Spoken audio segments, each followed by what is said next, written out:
Hello there. For those of you who are unaware, I have been podcasting for 13 years, I think it comes to. I'm the host of Burner Podcast. It's the longest running traditional audio format podcast in the Burner community. It's not the longest form media or storytelling. There's lots of other, for sure. But specifically this style of podcast, like the original, like we called it a podcast because you had to listen to it on your iPod. That's where the word podcast comes from. Doing video interviews is like, I guess we're kind of calling it a podcast, the way we call everything jeans or Band-Aid, but it's technically not. But anyway, traditional long format audio podcast, Burner Podcast. I've been hosting that for a decade. And as you would imagine, I am asked very often if I have tips or advice about starting a podcast. And overwhelmingly, people are interested in like the mics and stuff like that. I got nothing on that one for you. Like I can tell you what mics I use, but as you can tell by this setup, I'm not at all technical. I'm not interested in the technical parts of it. If anything, the technical stuff is in my way. I just want to get to the damn story. But I can give you sort of a couple of pieces of advice if you're interested in starting a podcast. And I think the most important one that I always tell people is start lower. Like lower whatever your standards are.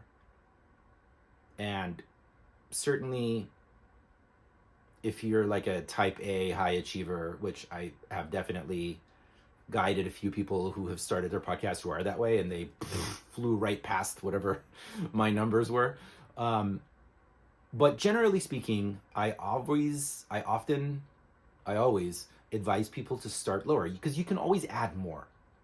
If you're considering doing a group chat and putting out a podcast every week, I say, how about you start with like one person, maybe just you or one co-host even, and try putting it out once or twice a month.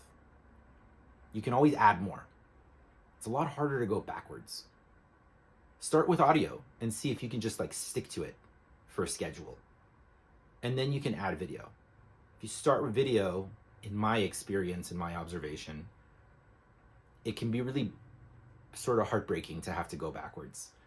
And my evidence for that is if you kind of go through iTunes, what you'll discover is just that it is a graveyard of spectacular, interesting, fascinating podcasts that went 4 episodes and then they gave up because it's work. When I started Burner Podcast, I had committed to first and third Wednesday of the month, every month. And we got to like episode 100. And in that one, for episode 100, I recorded that in South Africa, which was, an amazing experience. But I had a real hard time sticking to that afterwards because life events happen, rent, career shifts, moves, it got really hard to keep up with that. And it beat me up a lot to have to scale it back to like once a month, which is where I'm at now. And the interesting thing is when I scaled it back, I think I beat myself up extra hard for it. So it got scaled back even harder. Like I was barely getting it out every couple of months. Those things happen. So I think if I knew then what I know now, I would start at a little bit of a lower amount and then add to it and celebrate the upticks rather than jumping ahead too much and then feeling the defeat. You might be the type of person who responds well to negative reinforcement. I am not. That's my big piece of advice. I say lean into the lazy. It's my second piece of advice that I always tell people. Whatever you're going to do as far as like the visuals, the design, the notes, don't set it up based on the day that you're feeling super amped up and excited and you've drank your coffee and you're like, we're going to do this and we're going to add 3 paragraphs to it and it's going to be, assume that you're going to be working on it on your laziest day of the month. How would you do it then? How could you fog brain through it if you had to? And I'm not saying you're not going to do that. I don't. But how would you do it? And if you can't think of how you would do it in your laziest day, then I recommend, again, see advice number 1, scale back. Assume it's going to be your laziest day, lean into the lazy, and trust that that's what's meant to be. You know, as a photographer, one of the things that I'll do is that if there's something in the background not working, like if there's a light switch behind my subject's head, I will move and get a different angle rather than assuming I'm going to go in afterwards and delete that in post. Even though it's easier than it's ever been with AI, in that situation, I trust that the universe wants me to get this other angle rather than going in and fixing it afterwards. Generally speaking, lean into the lazy. Get focused is the third piece of advice that I have.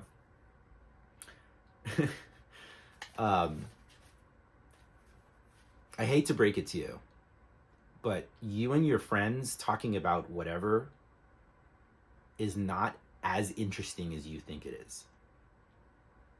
It's probably fascinating. It's probably great. Don't get me wrong. But the number of times that I've had people tell me, oh yeah, I've been thinking about starting a podcast. Yeah, it's just, dude, me and my friends, when we get together, we're so funny. I'm sure you are. And I know that you have interesting things to say. I know that because I've been doing this for 13 years. Everybody has interesting things to say. But a podcast of us 4 friends just talking, there's tons of them out there. Don't get me wrong. But there's probably X factors in those podcasts that you're not noticing. I think an example of that kind of comes into my head is like when you see the HR department in your company try to make a music video and they think it's going to be hilarious, and then you watch it and you're like, oh. What's happening is that the people that are very good at what they do, the artists, the performers, the pros, the way that they do it is they make it look easy. They make it feel easy. You watch a person doing acrobatics on Dancing with the Stars, or I don't know why I decided that. And you're like, wow, I could do that because it looks so easy. And then you get up and you try to do it and you're like, oh, this is actually not as intuitive as you think it's going to be. Like, it's very common. I know folks, I've met many people who say like, we're going to start a podcast with my friends. They're so interesting. And then they like buy all the equipment and then nothing happens. So get more focused. What is the story you're telling? What is the theme? Like Burner Podcast, for example, I want to talk about everything under the sun. The fact that it is told through the lens of burners and Burning Man culture and community is the tying theme. But the entire show is not about Burning Man. Prior to this, when I co-hosted Crappy Awesome Podcast, which was in the underground hip hop scene, we talked about everything under the sun. But it was just through the lens of hip hop, so that you can tell somebody in an elevator when they ask, what's your podcast about? You can say it in a sentence, but you can talk about all the things. Get more focused. Anyway, those are my 3 pieces of advice if you want to start your own podcast. If you have any questions, feel free to pop over to burnerpodcast.com and you can shoot me a message, and I'm happy to dispense as much advice as you'd like.